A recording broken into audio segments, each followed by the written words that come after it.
안녕하세요. EBS 입시정보 김준혁의 진심 9번째 시간입니다. 자, 오늘은 지역의사제를 갖고 왔는데요. 사실 이걸 다룰까 말까 사실 고민을 좀 했습니다.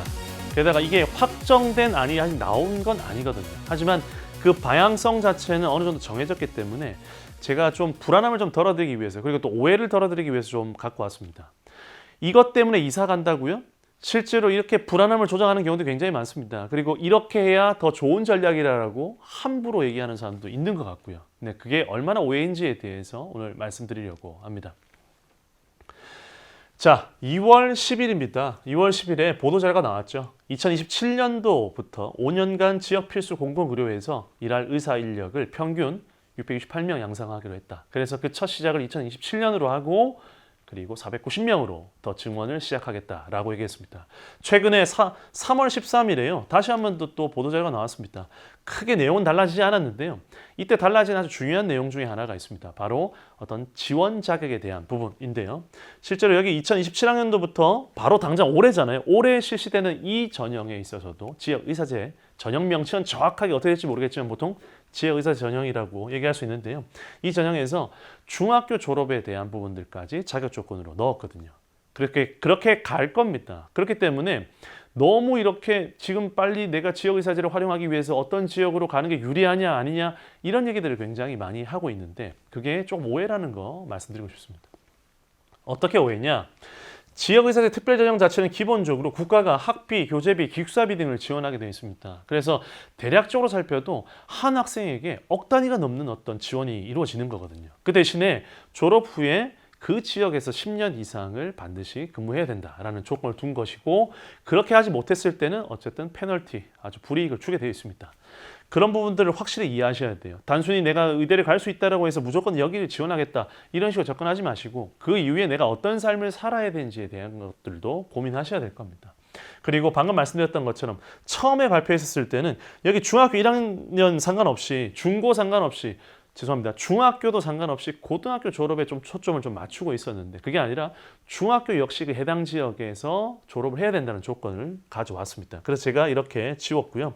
여기 나와 있는 이 전체 조건들, 대학 소재 지역의 중고 출신이라는 부분들이 계속 이어진다라고 보시면 되겠습니다. 그래서 현재 대입을 보면 일반 전형으로 의대에서 뽑는 경우가 있고요. 지역 인재로 뽑는 경우들이 있는데 지역 의사제가 과연 얼마나 될지 모르겠지만 제가 계산을 좀 해보니까 지역 인재 전형은 최근 3년 동안의 지역 인재 전형의 비율이 거의 50%가 아니라 60%까지 육박했습니다. 즉 50%, 60%에 해당되는 학생들은 이미 지역 인재로 뽑고 있는데 지역 의사제까지 가기 때문에 그 비율이 훨씬 더 커진다는 걸 알 수 있겠죠. 그래서 정원 증가를 다시 계산해보면 이렇습니다. 지금 현재 3,000명의 학생들을 선발하고 있는데 여기에 490명이 더해지면 3,548명이 되고요. 기본적으로 의대 정원 자체가. 지역 인재를 제가 56.7% 둔 이유가 뭐냐면요. 그냥 2,000명을 잡은 거예요. 만약에 여기 3,548명 중에 2,000명을 지역 인재로 잡으면 어떻게 될까? 여기 비율을 고려했을 때 한 56% 선으로 잡아보면 어떨까? 제가 가정한 겁니다. 정해진 게 아니라. 가정을 해보면 지역의사제는 490명이기 때문에 13.8%로 고정되어 있습니다. 대략적으로 놓고 보니까 70% 수준까지도 갈 수 있겠구나라는 걸 알 수 있습니다. 그래서 현재 대입에서 2027 대입부터는 의대를 진학하는 데 있어서 수도권 학생들이 또는 전국에 있는 모든 학생들이 지원할 수 있는 것은 30-40% 선이 될 것 같고요. 그리고 해당 지역 학생들만 지원할 수 있는 그 비율은 70%까지도 육박할 수 있다. 그 분위기는 확인하시면 좋겠습니다. 자, 그 다음에 각 지역별로 권역이라는 표현을 썼습니다. 권역별로 대학 숫자, 대학이 이렇게 있습니다. 사실은 여러분들이 지금 보고 있는 자신의 지역만 살펴보시면 돼요. 경인 지역 같은 경우는 이렇게 5개 대학이 있고 권역이 또 나눠져 있죠. 왜냐하면 이 경인 지역 전체를 포함시키지 않았습니다. 포함시키지 않고 여기에 해당되는 부분들만 포함시킨 상태에서 이렇게 지원 인원이 24명으로 3월 13일에 발표가 됐죠. 그리고 부산, 울산, 경남, 그리고 대구, 경북, 광주, 전남, 전북, 그리고 대전, 세종, 충남과 충북, 강원, 제주까지 이렇게 권역이 나눠져 있는데 그 증원 인원을 보시면 수도권은 굉장히 적다라는 걸 알 수 있고 지역이 좀 더 많다는 걸 알 수 있는데요. 사실 여기에다가 제가 뭔가를 조금 더 더해봤습니다. 뭘 더해봤냐? 작년 고등학교 2학년 학생 수예요. 이 숫자가 뭐냐면요. 여기 있는 권역에 해당되는 작년 고등학교 2학년 학생 수가 몇 명일까를 써본 겁니다. 게다가 여기에 제가 특성화고와 마이스터고 학생 숫자는 뺐습니다. 즉 일반고 중심이 때 물론 특목고도 들어있긴 합니다. 아직 특목고에 대한 어떤 그 지원 자격 기준이 밝혀진 건 없지만 여기 적어도 특성화고와 마이스터고는 좀 제외해도 괜찮지 않을까라고 저는 생각을 했고 그렇게 빼고 났더니 고등학교 2학년 기준으로 봤을 때 이 지역의 학생들이 약 3만 명 정도 되고요. 부경 지역은 5만 정도 그리고 다른 지역도 이렇게 인원수를 볼 수 있죠. 제가 왜 이 계산을 했느냐 아까 말씀드렸던 여기 보이는 이 증원된 인원을 놓고 보니까 학생 수에 대비했더니 그 인원 보시죠. 0.08%, 0.1%, 0.2, 0.456 정도가 제일 많은 비율이라고 볼 수 있습니다. 즉 무슨 얘기냐? 지금 현재 작년 고등학교 2학년 학생들 기준으로 봤었을 때 이 증원된 인원 규모라는 게 0.1%, 2%, 3, 4%이 정도 수준이라는 거예요. 너무 침소봉대를 하고 있어요. 지역의사제를 통해서 의사 인원, 그 선발 인원, 의대 인원 자체가 늘어난다고 그러니까 마치 그 지역으로 이사 가야 될 것처럼 얘기하는 사람이 많습니다. 오바라는 거죠. 게다가 학급수도 알 수가 있거든요. 전국에 있는 모든 고등학교의 학급수를 다 계산한 다음에 여기 지역에 해당하는 학생들의 학급수를 가지고 여기 인원을 나눠봅니다. 그럼 어떻게 되느냐? 약 46반 중에 한 명 정도 느는 겁니다. 경인권에서는. 그런데 여기 좀 내려가면 아무래도 지방으로 가면 아무래도 조금 더 숫자가 줄어들긴 하죠.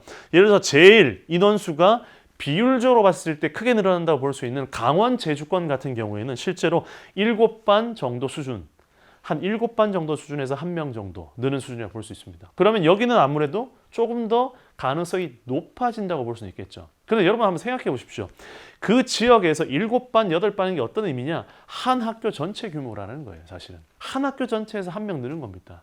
그러니까 이게 엄청나게 는다? 호들갑 떨 수준은 아니라는 거죠. 이것 때문에 우리가 이사를 갈 수준까지이냐라는 거예요. 그러니까 판단 제대로 하셔야 됩니다. 전체로 이렇다. 아무래도 지방 학생들 입장에서 볼 때는 지방의 최상위권 학생들 입장에서 볼 때는 조금 더 지원 가능성이 더 커졌다 정도로 보시면 어떨까 싶습니다. 그래서 이 부분을 제가 계산한 걸 말씀드렸고요. 그리고 실제로 지역이사제 같은 경우는 그럼 어떻게 봐야 되느냐? 방금 보셨던 그 지역에 따른 이 증원 인원입니다.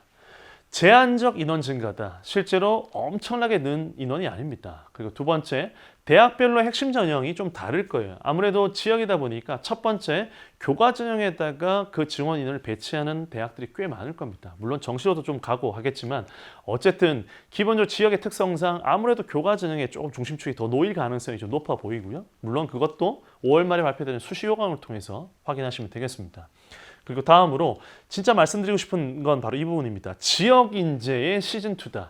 지역인재가 실시됨으로 해서 해당 지역에 뛰어난 역량을 가진 친구들이 그 지역에 있는 대학들로 많이 진학을 했는데 그것이 조금 더 확대된 것 아닐까라고 보는 게 맞고요. 근데 이것 때문에 흔히 얘기하는 최선호 대학, 수도권에 있는 최선호 대학의 입결이 막 요동치고 그런 상황까지는 아니라는 겁니다. 실제로 490명을 선발함으로 해서 실제로 지원하는 학생 수는 그것의 10배가 될 수도 있고 20배가 될 수도 있겠죠.